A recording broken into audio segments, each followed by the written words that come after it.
Good morning, everybody. Sorry about the late start.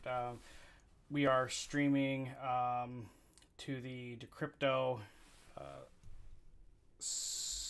page for right now, but we'll get the recording out to you guys later. Okay, welcome to Forex Lens. Happy Thursday. It is the 1st of November on this chilly November day here in South Dakota. Hope you guys have all had a great trading week so far. Hope your Thursday has gone well if you've started trading early. And let's go ahead and dive right in. Actually, let's take a look at our trades from yesterday. If we look, and then we'll dive into some analysis. So we had two basic trades we were looking at yesterday. We did a long at for the pound at 127.58. Obviously, that has worked out marvelously. And then we had a short we were looking at on the dollar yen at 113.24. That also worked out pretty nicely. And if we take a look at the, if we take a quick look at the trade ideas I was talking about earlier this week and last week, you know, we were coming into this entire trading week and day looking for some broad reversals on a lot of our markets. You know, we've seen the dollar index at accelerated levels. It's gone straight up parabolic. The dollar Swiss has gone straight up parabolic. We've seen extended down conditions in the Aussie dollar, the New Zealand dollar, and everything is really kind of traveling down into these 90-day Gann cycles and versions of them. So if we look at the first trade idea we were looking at this was on October 26th. We were looking at a long on the euro. And, excuse me. Why were we going long on the euro? Well, we had a 225-degree square of 9 value. We had the intersection of time and price at a shared Gann 1x3 arc and angle. And then we had a 30-day cycle where we were looking at a pretty straight move down very fast over 30 days. It tends to cause reversals. And then we had a probable double bottom near the 2018 low that was made back, that was in August, I believe. Yeah, August 15th. And then we had a really anomalous reaction to time and price at 114.67. So let's just take a look at that trade real quick on the pound. So, is that right? Was I looking at the pound or was I looking at the euro? I was looking at the euro. We'll go look at the euro. Okay, so here's the euro trade. Here's that zone we were looking at. And we did form a double bottom here. This is a confirmed double bottom that we formed on the day on the daily chart. It'll show the double bottom, and then we're looking at this. Let me pull that down here. We're looking at the harmonic shape here, this pattern, this funky triangle. These are all Gartley patterns, and I haven't talked a lot about these lately because I really only ever use them if there's a market turning or if we're going to project a type of price action move into the future.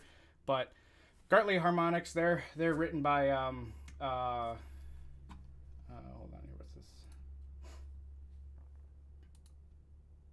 Okay, Gartley Harmonics, they are created by a guy named H.M. Gartley, and his book is in the 50s, I think. It's called Profits in the Stock Market or something like patterns in this. I don't remember, but this is a bullish shark pattern. This is a harmonic pattern. Now, Gartley believed that certain Fibonacci retracements and price trading to them or off of them will create certain patterns.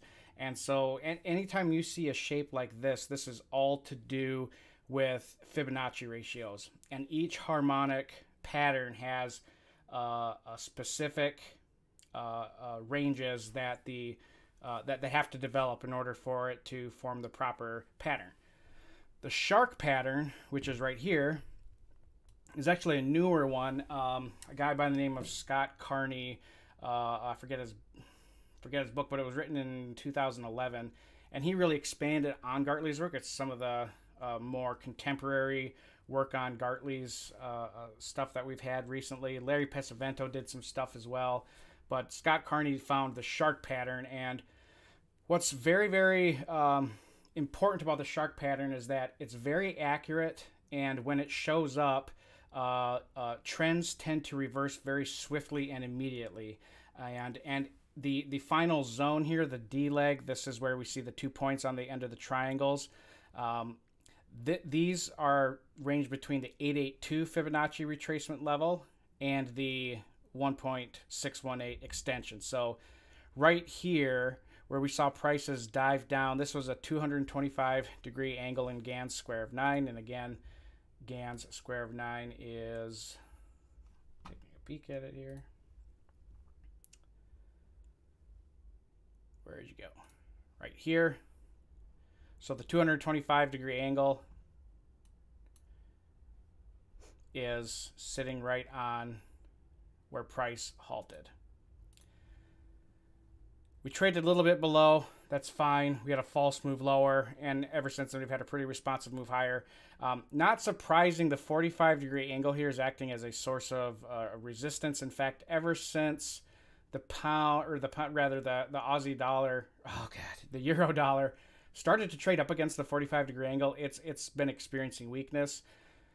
However, this move is fairly extended, and we're getting into conditions not just in this pair, but in a lot of others where we're seeing the culmination of the move. So if we go from that high, fast forward to now, we are in that 256-day cycle. Actually, that's near the 270-day cycle, and the 270-day cycle will make more sense as we go on. But ultimately, looking for a broad change in trend direction in the euro moving forward for the rest of 2018. All right, then the next trade idea we had for long-term bias was the pound. And so on the pound, we can see same thing, Gartley pattern coming. This was this Gartley is actually just called a Gartley, and priced around the 315-degree square of 9 level. It was at the 61.8% Fibonacci arc, Gann arc, rising volume into the bottom of the lows. I mean, we can see these play out here pretty nicely. Looking at the pound on the 4-hour chart, but if we zip on over to the daily, you know, more than anything else, you know, if we're just looking at just price and volume, when you see prices falling and you see volume ramping up as it moves lower, that is telling you that the bottoms are forming very soon. Okay, it's one of those old phrases, volume precedes price. So when you see volume increasing as you are moving lower or higher, that is telling you that a top or a bottom is about to be formed. Okay, and that is exactly the scenario we had happen here. A little bit of an extended move, but ultimately we will see how this looks here. Okay. Oh, TradingView does not like to get switched around a lot. And so the pound, beautiful move we've had off this. This has been a moneymaker. We had this this down channel, so I've got these trend lines formed here. This is a falling wedge, falling triangle, same kind of behavior. But what's interesting is that it maintained this very, very strict upper trend line, or the top trend line arcing down. That acted as a very strong and a very deliberate resistance zone. And it wasn't until we dropped below, and this zone right here, where we found that swing low, this is interesting. And I have to claim that I lost. I got into tunnel vision, because when you're trading off of daily charts and you're getting into the 4-hour and the 1-hour time frames, you kind of do get tunnel vision, and I tend to forget what some levels are on larger time frames. But if we zoom out, this level right here, this line right here, I know that this is the 1/8 major harmonic, but it's actually got an equally important level. Okay, from the swing low, the Brexit low in October of 2016 to our most recent high in this swing, which was back in April of this year. The 618 Fibonacci level retracement is right there, and it is also the 382 minor from the other move. So it's a very strong shared Fibonacci zone. If you remember when we've talked about Constance Brown's work in technical analysis for the trading professional, her book just titled Fibonacci Analysis and Breakthroughs in Technical Analysis, and what else? She has alluded to it, but with her application of Fibonacci zones is pretty genius. And if I would have been paying closer attention, I would have recognized that, that the power of that zone was magnified. But regardless, looking at this just from a naked price action point of view, we see a very obvious tweezer bottom, double bottom here formed on the daily. A very obvious looking double bottom for the year. And additionally, we're in this 180-day cycle. So if we measure out the day from our swing all the way over to here, 198 days. So if you remember, actually 196 days. So Gann wrote about the let me get my notes here.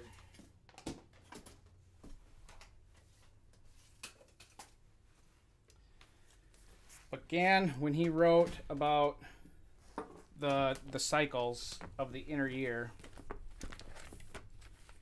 remember that the 90-day was the most important. And then after that, it's the 180-day. And then after that, it's the 270-day. So really, when we're looking at the square of 9, and the particular day counts, we're looking at the cardinal points, really, on the square of 9. So we have the 90, the 180, and the 270. All right, and we're in the 180 right now. So remember, Gann wrote that from any important swing high or swing low, you should look ahead, on those day counts. And so on the 90-day, he wrote, it's the most powerful division of the one-year cycle, high probability of support and resistance being found. Generally, we'll start a counter trend movement or reverse a trend. But most importantly, because some folks who are new into Gann and learn his cycle say, well, the 180-day cycle, we're into 190 some days. That's fine, because Gann said that, a move that is up against extreme momentum and pitch, it can extend over to 99 days. So we can go from 180 to 198 days and even a couple days after and still be within that cycle. And so we've really observed a 180-day cycle move from the high of the year all the way to the low here, and that's a pretty nice looking reversal point just based on the time cycles. Also, look at the proximity of the halfway point to the law of vibration cycle. That's the blue vertical line right here. Very common. We're at the bottom of this arc, this entire zone. Everything just screams 90-day reversal to end the year. Okay. And so anyways, the 180-day, where is that? Is the next most powerful cycle after 90, viewed the same as the 90-day cycle. So that is what we see playing out there. Now we've got oh, you know what? A chart we haven't looked at in a long time that I pulled up. The square of 144. This is really kind of neat on the pound.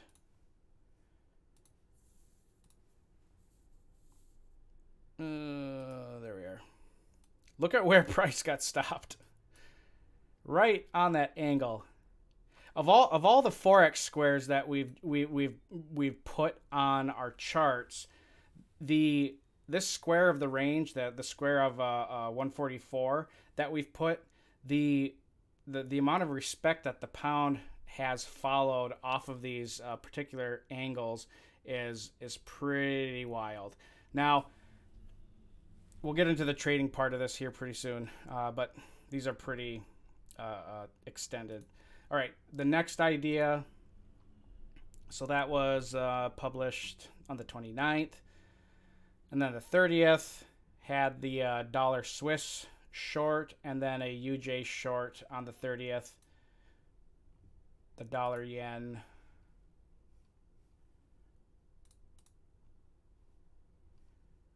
I don't want that one. Dollar yen also has a Gartley inside of it here. On the 4-hour chart, we see trading views got to recalculate. I don't know why.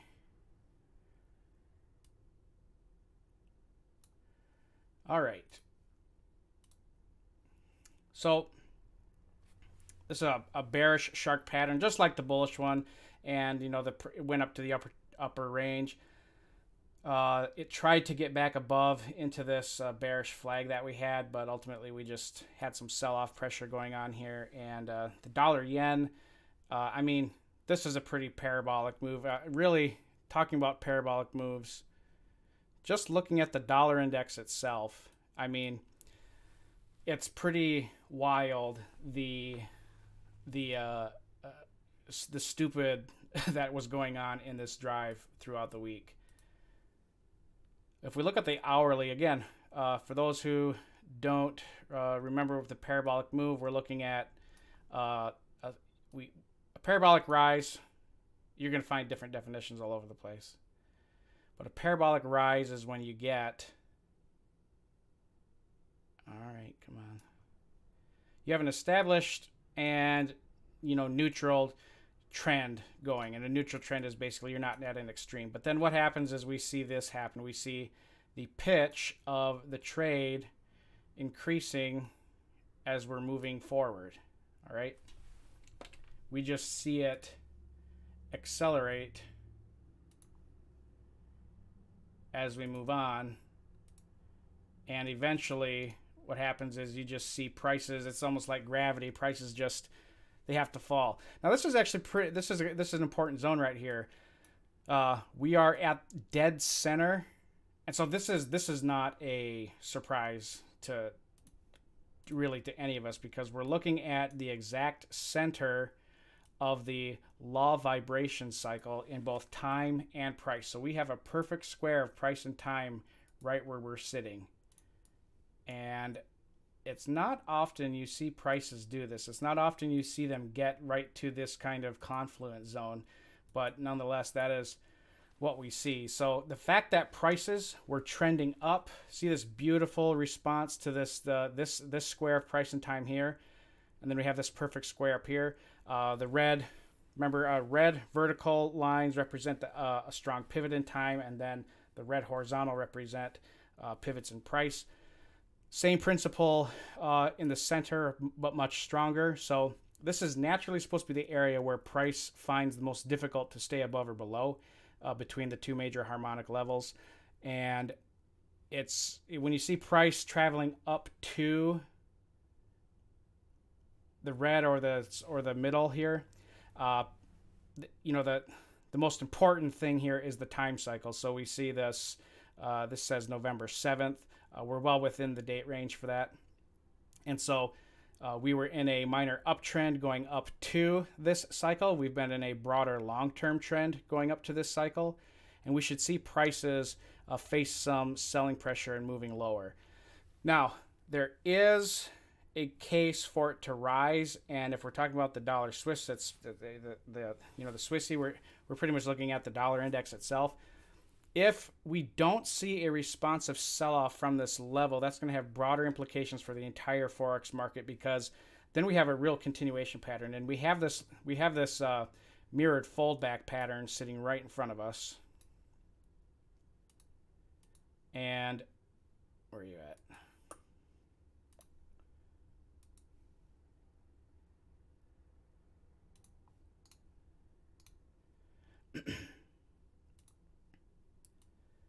Again, the mirrored foldback pattern, we're looking for not the same exact price levels to conform, but we're looking for the exact same kind of swings.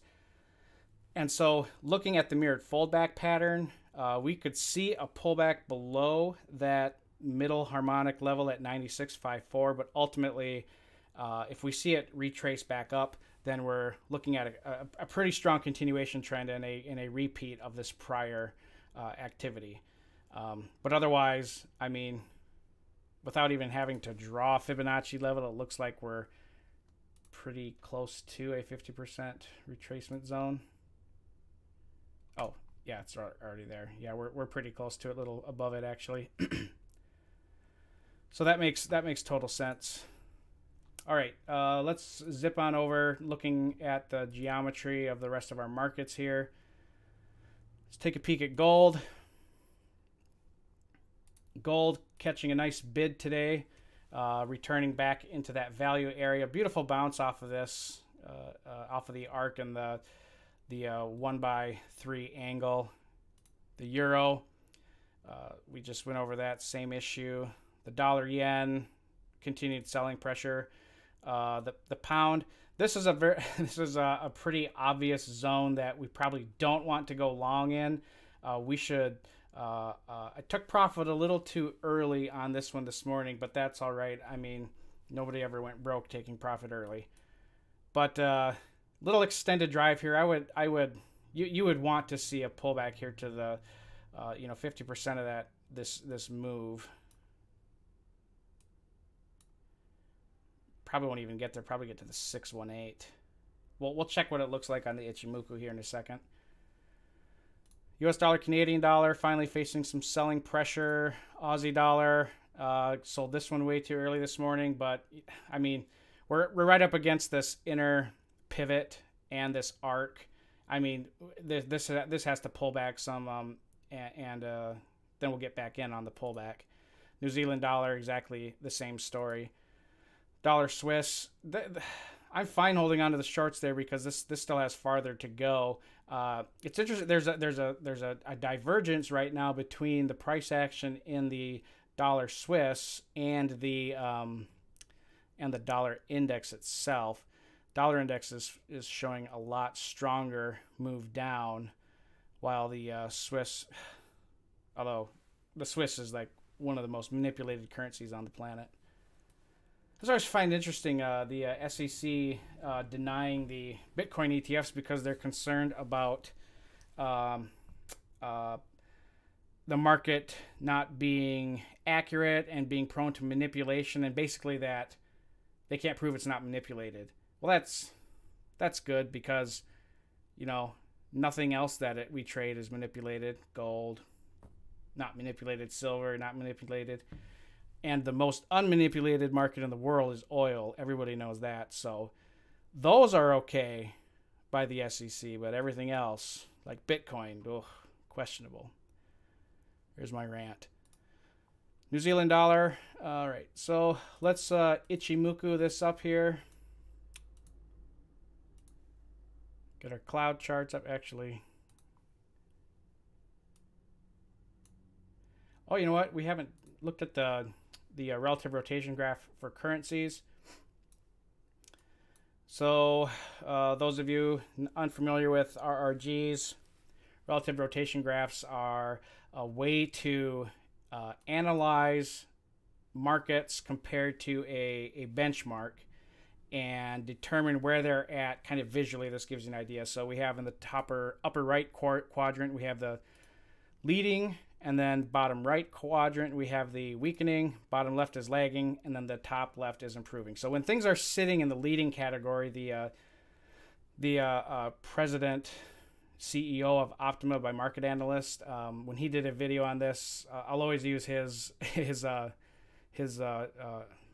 analogy. But things that are in the leading category, it's like they're in a race, and that means that they're ahead of the pack, and they're way ahead of the pack. They're outperforming everybody else. And then when we get into weakening, what we're imagining is the lead car is still there, but it's not moving as fast anymore. So things are catching up to it and it's kind of slowing down. And then lagging, ultimately, as we transition into weakening to lagging, we're seeing it no longer keeping pace. It's actually starting to drop back. And then as we get closer to weak lagging to improving, we're like in the back of the pack, but now we're accelerating and we're starting to drive by people. So short opportunities are found in the leading category because that means that they're at highs. And then long opportunities are found in the lagging category as they excuse me. So we're looking, you look for things that are transitioning from leading to weakening for shorts, and for longs you're looking for things transitioning from lagging to improving. And so gold and silver are two that are in that category. And we can see the lira, the Turkish lira, sitting all the way over here now, and actually the Bitcoin is sitting down here. Now, the farther something is away from the center, so this is all of these are rated against the US dollar. The farther something is away from the center, the less correlated it is to that currency and the better the trading opportunity. But if we zoom in, and the closer things are to the center, the lower opportunities you have. So currencies that we see that are sitting in here right now, we have the Singapore dollar, Aussie dollar, the Algerian dinar. I never touch these, but the Aussie dollar I do. But yeah, we can see that the dollar is, you can just look at the direction of the arrows. Everything is shifting away from the dollar, indicating that the benchmark of this, which is the dollar, is really outperforming everybody. There are very few currencies outperforming the dollar right now. What is this? The Liberian dollar? Okay. All right. Ichimoku.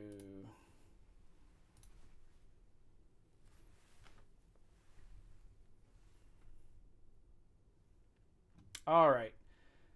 So on gold. Gold on the hourly, we crossed on the top left chart, this is the daily chart of the Ichimoku, and on the top right we have the 4-hour Ichimoku, and on the bottom we have the 1-hour Ichimoku. Just grabbing my chair here. Been standing for the last 4 hours. All right. Daily chart for gold.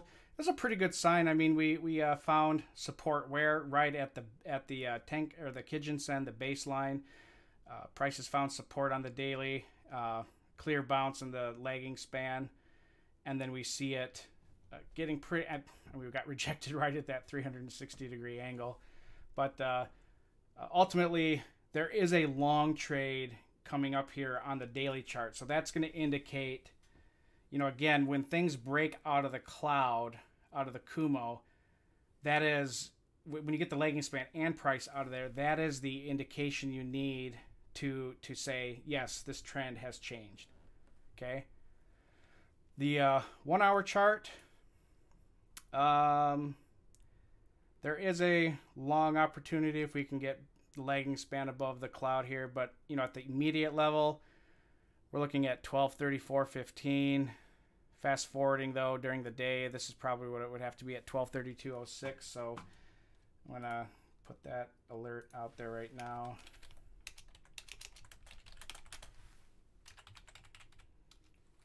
That's on the 1-hour. Ichimoku, lagging span above cloud. And really, then when we compare that to what we've got going on here with the 4-hour,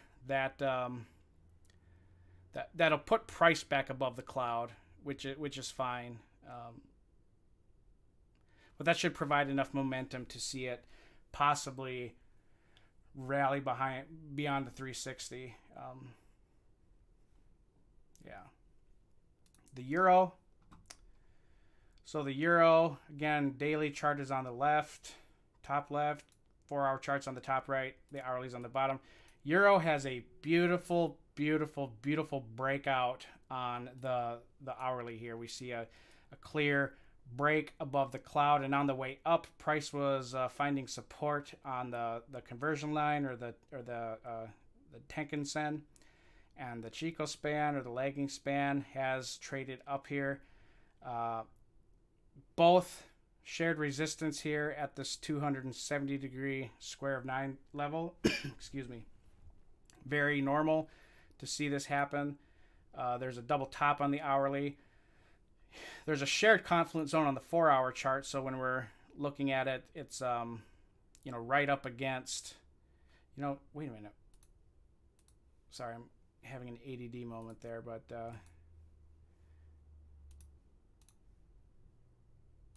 we did do the cloud charts here. That's right. I like this because we see the cursor on all the time frames. So the same time frames here, folks, but you can see the cursor being on all three. That's gives you kind of a nice view. But we were looking at the euro. The only part here that makes me apprehensive about doing a long trade right now is how close the lagging span is to the conversion line and the baseline. And then on the 4-hour, also we see prices near the bottom of the cloud. And it's a pretty thick cloud. That should act as a pretty strong resistance zone. Additionally, on the daily, you know, we look at the conversion line being right up here at 114.25. So, you know, really we're about 30 pips away from that initial resistance zone. I don't know if we'll see a lot of long opportunity in here, but again, this has been trading down for quite some time now, and it's part of that entire 180 to 270 day count. And so this could ignore a lot of that action right here. We could really just see it blow past all this and ignore it. And the fact that, and we get kind of a confirmation on that, because when the 4-hour price started to get close to the baseline, it didn't care. I mean, even on the hourly, there was really no desire to try and short it below there. We did, you know, this is a clear failed resistance zone, and I would anticipate. I mean, anticipation is kind of the ugly cousin of assuming, but the bottom of the cloud here is just it's such a strong natural resistance zone, and we've only tested it ever really once since we broke down below it. So it would be odd for price not to find some selling pressure right up there. So a long opportunity, probably not in the cards for right now, but also not interested in taking a short. I would be interested in taking a long on a pullback to the baseline here, though, so or a little bit above it, say at 113.66.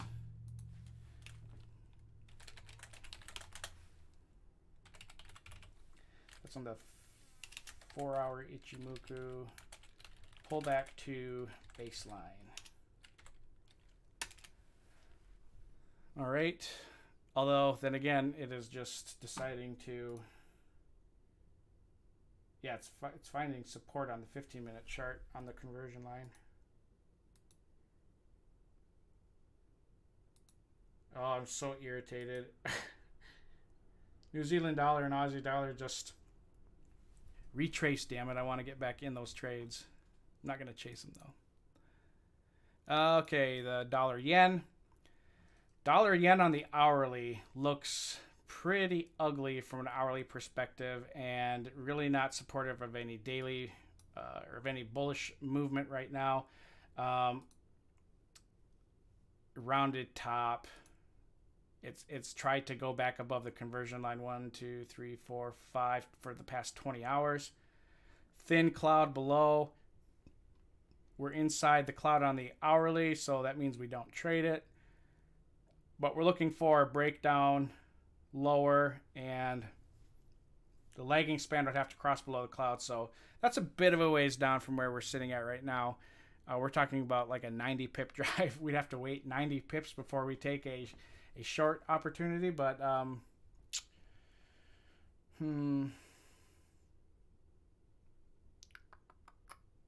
come back to that.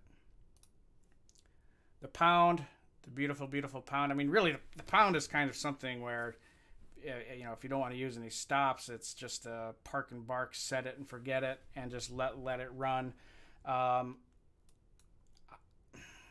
Just like we were talking about the euro, we're right up against the 4-hour cloud in here, and I would think we'd see some pullback on the 4-hour chart and the 1-hour chart, but the 4-hour specifically because we're trading.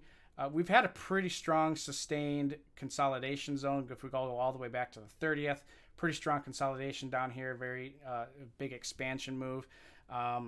This is a pretty bearish looking candle here.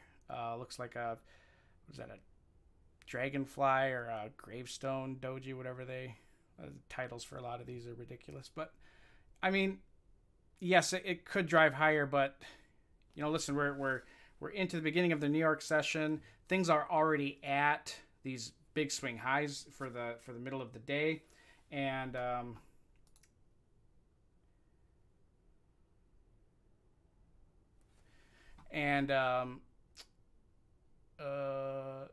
you know, as we're transitioning to later part of the morning to the afternoon, when the New York lunch hour starts, start to see some of these things pull back a little bit. And so that may probably be our best opportunities, waiting for a pullback on these. And so, you know, for the pound, looking at that 128.64 might be a good one.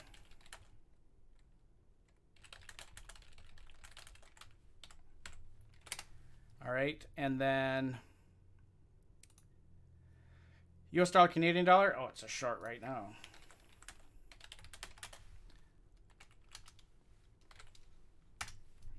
Yeah, that's just an obvious short on the hourly. That's a dub big red truck short right there. Aussie dollar. God.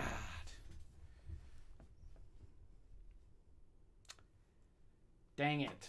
It keeps moving up. I want to get in along on it, but I don't want to chase it. I mean, on the the 4 hours, just the 4 hour and the 1 hour are just gorgeous, gorgeous breakouts. And you know, we don't have a lot more room to travel up. I'm surprised we blew right by the daily baseline, just shot right past it. But the lagging span is coming up to this concentration of the tank or the baseline conversion line and price. You know, we're also getting close to the top of the cloud here on the daily, and we are way far away from the baseline on the hourly. I mean, this is an area I might even consider a short on. Are we near a square of 9 level on here? On a short-term scalp. Oh yeah, we are.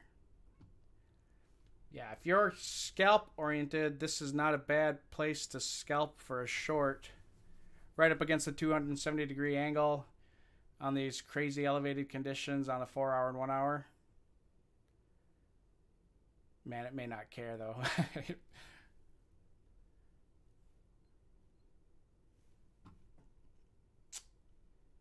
There's clear divergence here though on the hourly. Look at this. Higher highs in the RSI, lower highs in the composite index. Yeah, this is definitely got to shave some off here.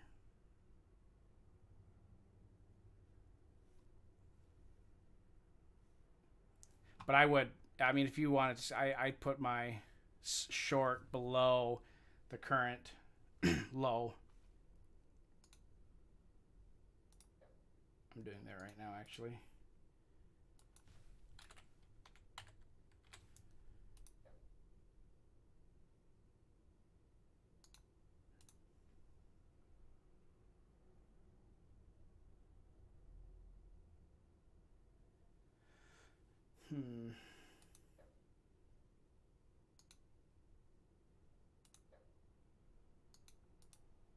Where are you at? 0.7.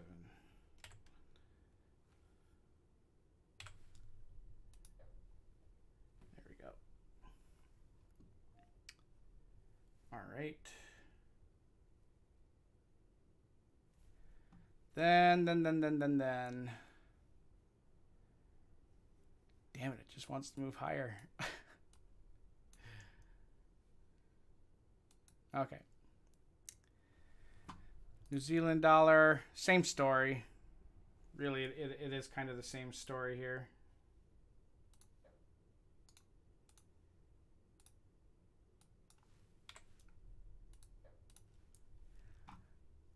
There's a short scalp in there with the, but oh, let me go back to the Aussie dollar for that pullback trade. So pullback down to 71.39.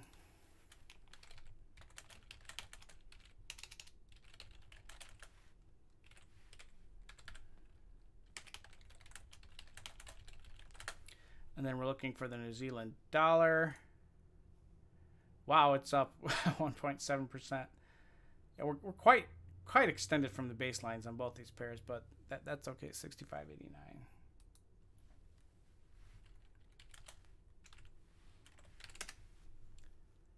The dollar Swiss.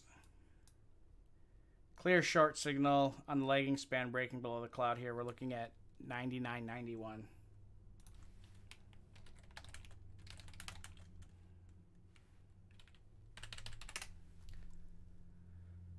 All right. Yeah, so those are our trades for the day, and I think they're going to be pretty nice, and they should work out handedly, actually.